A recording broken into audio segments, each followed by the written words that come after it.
omset mungkin sebenarnya sih cukup rahasia ya. Yeah. Cuma mungkin kemarin bocorannya pas ketika saya cek rekening koran itu 1 tahun hampir 400 juta ya. 1 tahun 400 juta, wow.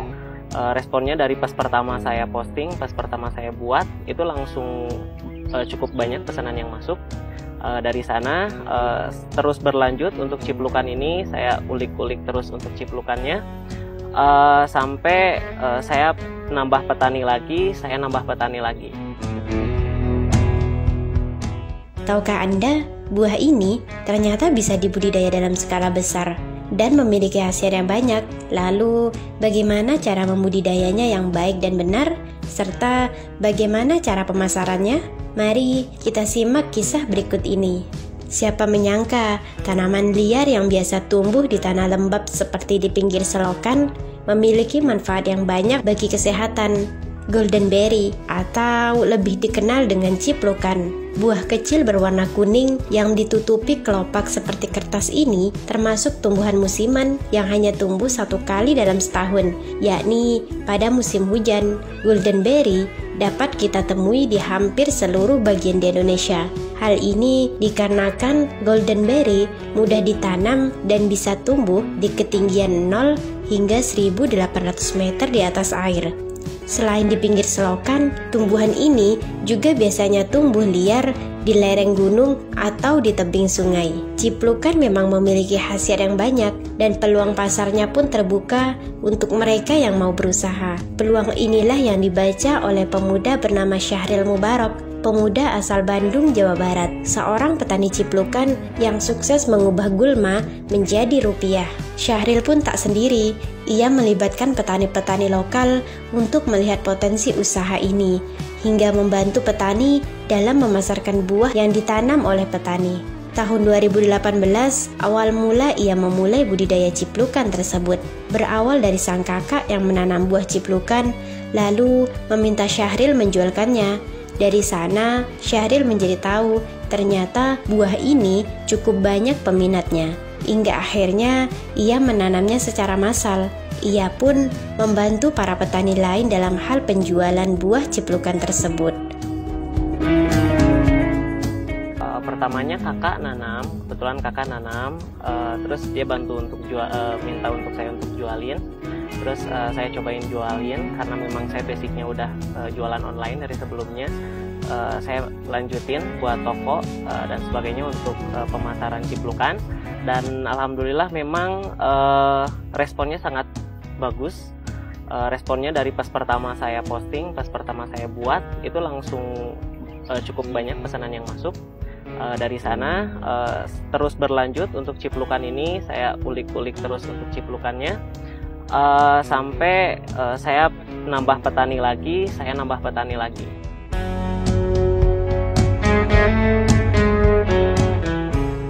Ciplukan sendiri banyak sekali manfaatnya untuk penyembuhan. Dan menurut Syahril, untuk proses budidayanya cukup mudah karena tanaman tersebut tumbuh liar pun bisa. Bahkan ada beberapa petani mitra dari Syahril yang menanamnya hanya di pinggir-pinggir kebunnya. Namun setelah melihat hasilnya, banyak pula dari petani yang mulai serius menanam buah ciplukan tersebut.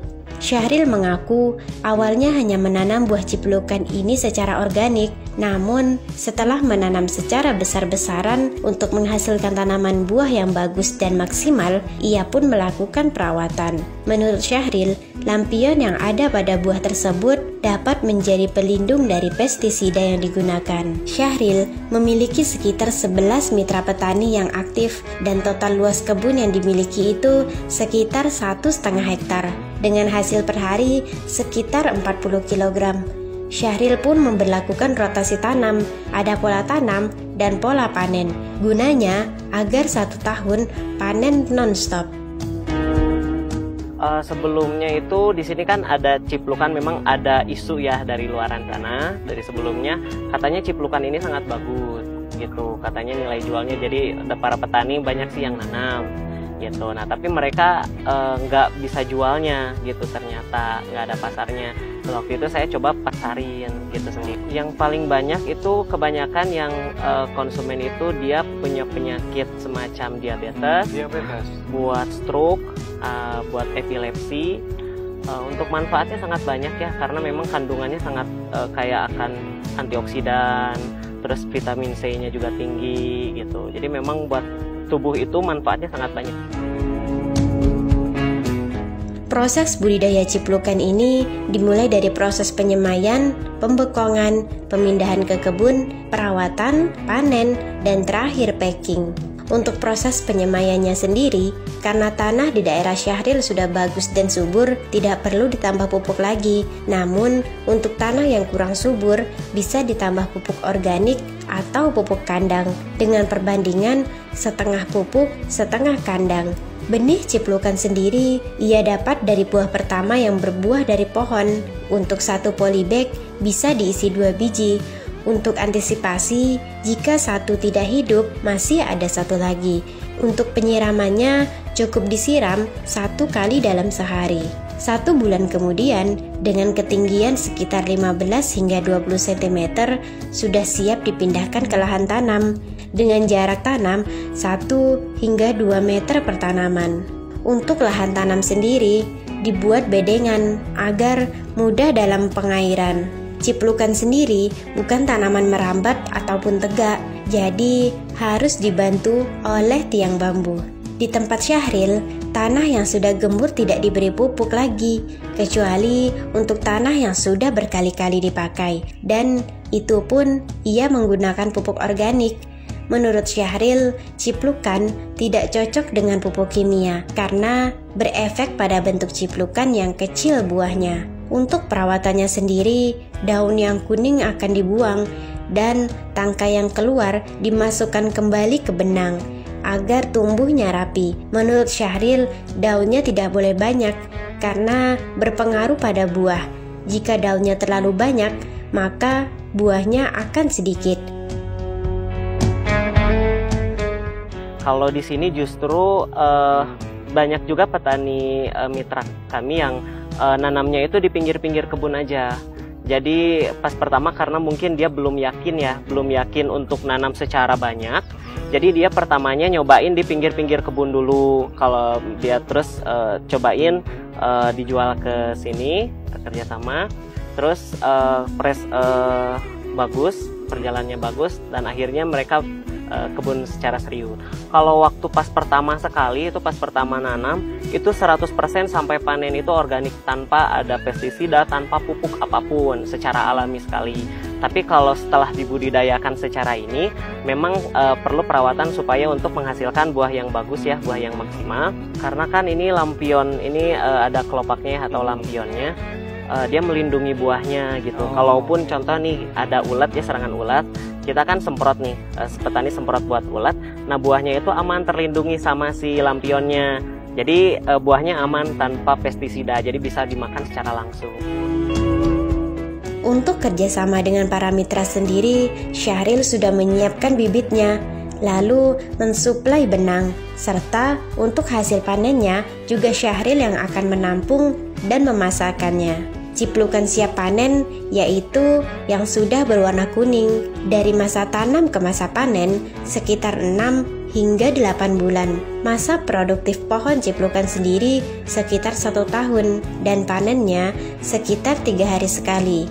Buah ciplukan yang telah dipanen akan masuk ke fase sortir dan pemakingan. Untuk proses pemakingan sendiri ada ukurannya. Untuk 1 ons dihargai sekitar Rp17.000. Dari situ, Syahril mengaku mampu meraup omset sekitar 400 juta dalam setahun.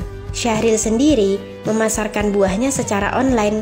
Menurut Syahril, banyak sekali keuntungan dari penjualan online ini. Salah satunya, pembeli akan mendapatkan buah yang fresh karena melalui tangan pertama, lalu memotong biaya produksi itu sendiri, dan untuk petani sendiri, harganya akan stabil. Untuk menjaga kestabilan penjualan, Syahril dan tim terus mengedukasi tentang buah ciplukan ini. Kedepannya, Syahril juga berencana untuk merambah pasar ekspor. Ia mengaku sudah mendapat beberapa link untuk menjual buahnya. Kita punya 11 mitra petani yang aktif. total luas kebunnya untuk ciplukan ada 1,5 hektar. Kalau per hari mungkin sekitar 40 kilo, tapi kan ada rotasi tanam, sama ada pola panen, sama ada pola tanam. Jadi supaya berkelanjutan setiap tahun itu non-stop. Jadi yang kebun ini yang blok A, kita kasih blok A itu 3 bulan tanam baru tanam. Yang blok B itu sudah 3 bulan udah siap tanam gitu. Yang blok C dia udah panen seperti itu. Keuntungan dari penjualan online yang pertama dari konsumen dulu ya. Dari konsumen dia mendapatkan barang yang lebih fresh karena kan langsung dari kita ya, langsung ke konsumen fresh. Terus yang kedua memotong biaya produksi lagi ya, untuk rantai produksinya, kirim ke supplier dan lain-lain kan dipotong ya langsung dari kita gitu. Nah terus juga untuk ke petaninya juga kita punya kestabilan harga. Untuk penjualan kita terus gerilya ya setiap hari.